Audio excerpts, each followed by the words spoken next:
Hello guys and welcome back to another video, and today, as you can see, we have a lovely locomotive to review, and it is a little bit delayed in terms of the upload being released because I've just been incredibly busy and not been able to film the review. So this is a brand new Flying Scotsman that I have. Now, a little bit of a backstory, you might think, oh, you've already got one. Well, a couple of videos back I did a video on some locos that were leaving, as you know, and obviously we've had the Lord Nelson go and a new one come in, which was the last review, but quite a few all went at the same time and went to the same owner, which is one of my good friends who bought them, and basically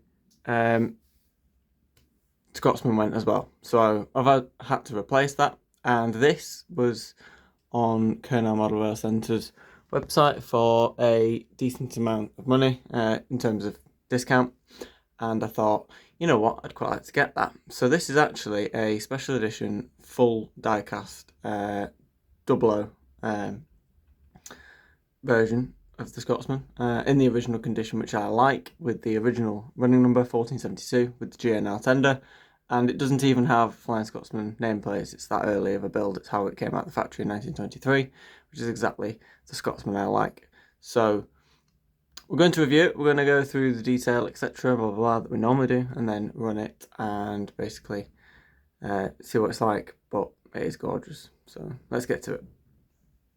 So, being the special edition, you get a very special edition box. You can see it says LNER number 1472, Hornby Dublo, celebrating 100 years of Flying Scotsman. And then you also get a certificate here, which tells you this is a limited edition of only 500 units, which means it is now officially the most limited edition locomotive I have. I've got one of 510, which is Union South Africa, and one of 512, which is the Class 47. But this is now the, I don't know if rarest is the correct word, but this is the most few in number in terms of locos produced. There's a bit of history there for you as well. If you'd like to read that, you can do. And then you get this lovely box. So instead of like the traditional packaging, you get this big thick thing. It's huge, and you get a little bit of the history there. It opens out, which is really, really nice. Then you get this really thick foam which comes in, and then you got obviously a block of ice packaging, which has got a bit of a detail bag in the top. You got some spare wheels, you know, like for the back, so you can put those on. I'm not going to take it out, but it's very, very thick, and that does come out, but nothing's underneath it necessarily. But you can see it's all very, very thick foam to protect it. You get a little thing as well, like an etched sort of thing to say that this is a LNER number 1472-923, and it's full metal, and it's very, very cold because it's been in the box, but just where it stays. There's a plane going over, and it's very, very loud. It is very, very loud.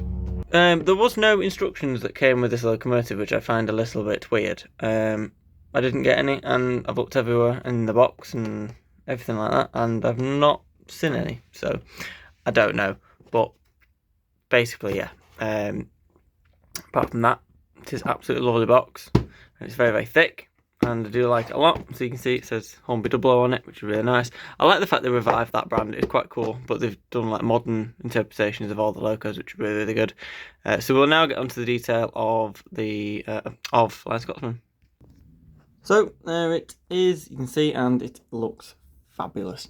This is a super mega detail Scotsman. I've always wanted a super detail mega Scotsman, but the problem is I'm very, very picky on certain aspects that I wanted, and I've always wanted this style of tender because I don't really like the corridor tender that much.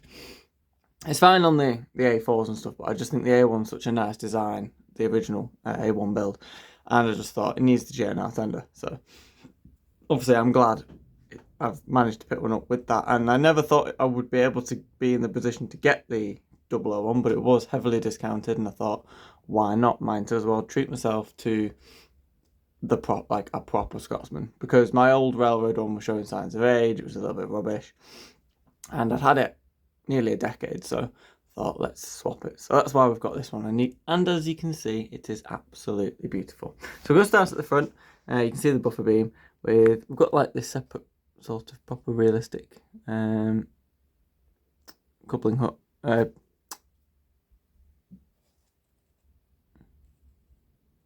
Bit wobbly.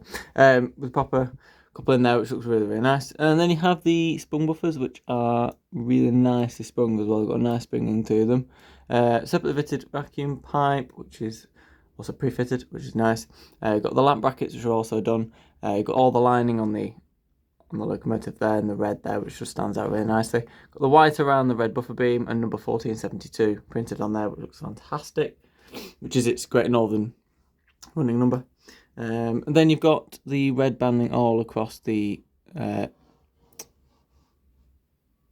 running plate there, which is really nice, which is die-cast metal on this locomotive, and so is the boiler, because it's the Dublo one. You have the matte effect on the smoke box, which isn't super matte like it is on Akira Scale's Manor. However, it is still pretty matte, really. Compared to what it is on most locos, you can definitely tell it's a matte effect smoke box, and you can see the shine on the boiler is quite good as well. When we get onto the layout and it's a little bit more in the sun, you'll see how much more that does actually shine. You have all the sort of gold bits all picked out into the separate colour, which on the railroad one wouldn't have been done, and they would look a little bit blending in. You wouldn't really have seen them. Splashes are done with the white lining as well, so the wheels, which look fantastic, and you've also got the black centres for the axles, which looks superb. Loads of separately fitted handrails across the locomotive. You have the metal safety valves, and you have a little teeny weeny whistle as well, which is just behind those. Then you've also got the pipework, which is nicely applied to the side of the locomotive. More separate fitted handrails on the cab, and you also have a printed builder's plate on the side there. I don't know if that's legible. You might be able to see that, but that is pretty cool. You also have something similar on the side of the cab as well, and you've got obviously everything picked out with the white lining with the black, which looks fantastic. All that banding, which on the railroad one was just simply white. It had no black in it, and it just didn't have much depth, so it's a huge step up. You've got all the glazing and the white lining around the cab and the cab windows, which look fantastic. And you've even got the little opening sort of vents on the cab roof, which looks superb. Not much different on this side, but I think that's a reverser rod. Is that a reverser rod? Could be. I think it is. It's on the opposite side. So we'll go into the cab itself, if I can, because it's quite a tight cab, because the tender is connected via that new system that Hornby's got. As you can see, everything is picked out in there. All the gauges, got all the pipe work picked out. It looks fantastic. It's got firebox flicker in there as well. Doesn't want to focus in there, to be honest. There we go. But you'll see that a little bit later on when it runs around. You'll see that it looks fantastic. So, yeah, it really, really stands out. It's a huge step up from the railroad one. It's super realistic as well. The tender also has some detail. You've got sort of where the coal comes down in there. You've got some pipe work picked out in the separate colours. Got sort of this little separately fitted piece here, which is where they put like the sort of shovel and whatever they need.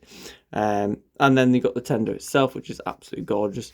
You have the plate that runs between the two as well, which is nice, and it does pose, which is pretty cool. The tender itself is a proper, in my opinion, proper tender for this loco. It's absolutely beautiful. I love the design of the tender, much more than the corridor tender. As you can see, it says L and NER, so it's super early tender. Should say GNR, really. It would be cool if it did, but it was just on the point of grouping that this loco was produced. And then 1472, which is the running number of Scotsman when it was first ever built. And then you have the white and black lining around the tender, which looks fantastic. Bit of white across the bottom and around the edges. You've got the coal rails as well, which are absolutely lovely. I do like these a lot. Why do you keep focusing on a flipping CD player? Then you've got where the water goes in there, which is really nice. It doesn't open like it does on the Akira Scale Manor, which would be quite cool if they do. I'd like to see that little gimmick more and more. But the tender has quite a realistic coal lid in there as well, which I do think is removable, possibly. It does sound like it's removable. Underframe details, fantastic. You've got all the red picked out there as well. And it will have a probably slightly brown sort of colour under there as well, because the JNR usually had a bit of brown in them. And then you've obviously got the wheels, which are really, really nice, and they look fantastic, and they're picked out in green, unlike the wheels on the railroad one, which just had black wheels and didn't look that nice. But it could be prototypical, that. I'm not gonna say it isn't, but I'm just saying this is much, much nicer. Towards the back of the tender, you have the sprung buffers, which are also very, very nice. Like the front, you've got the pre-fitted and separately fitted vacuum pipe, the handrails, and the lamp brackets as well, which look fabulous. So just a brief run through of the detail, and we will now put this on the track and watch it run around for a bit. So there is Scotsman on the track. Now I know it's technically not the Flying Scotsman because it's not good number. It's Flying Scotsman nameplate because it's super, super early, but it is still Flying Scotsman, obviously. So that's what we're going to refer to it as instead of 1472 because it's a bit confusing. So we'll just do a dead quick run of the slow speed, which we're on the old controller, so but that's not bad. That's pretty slow. Just moving there. It was moving. I don't know if it is now.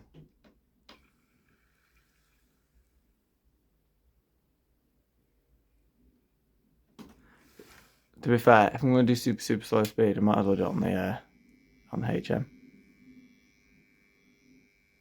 Yeah, so that's what it's like on a feedback controller.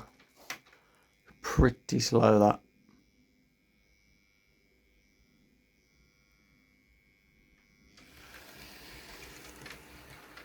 I knocked it up then, that's why it suddenly went really, really fast. So that's on the feedback, but I don't run the locals on feedback controllers anymore. So the HM is going. So I'm using the older one, which is why it jumps in. So that's the slowest it'll go. It's got that like sort of bit in it where the locals go nice and slow. So yeah. So yeah, it runs absolutely beautifully. We'll pop some coaches with it. Some LNER teaks ready and waiting to go with it. And then we'll enjoy it running around for a short while. Right, so there we have it with the teaks ready to go. So let's get Scotsman running around.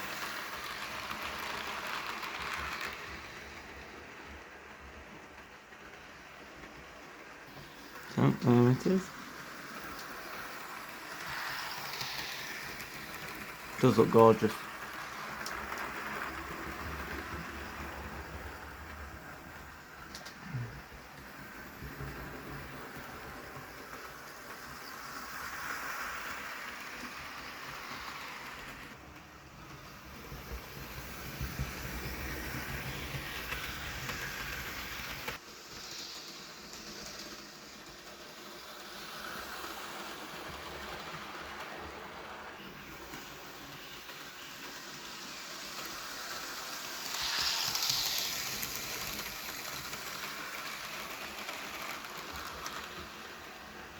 It is lovely though. I could watch this loco go around all day, to be honest, with those coaches. Absolutely stunning.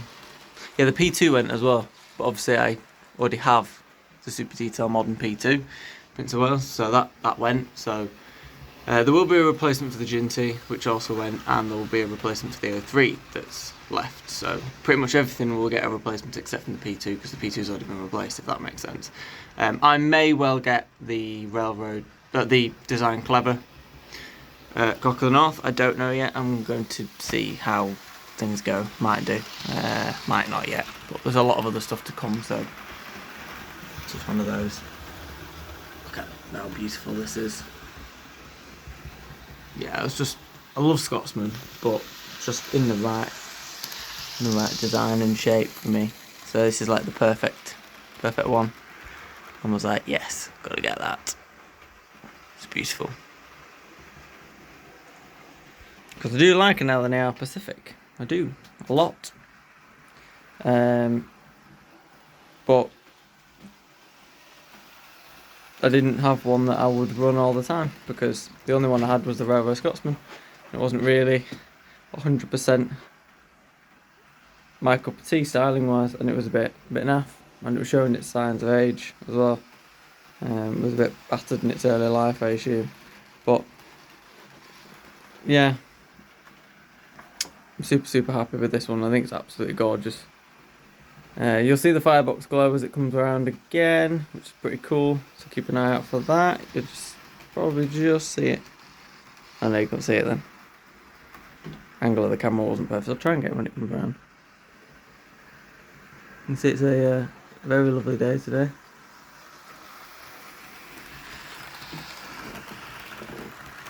Oh, yeah, just about see it.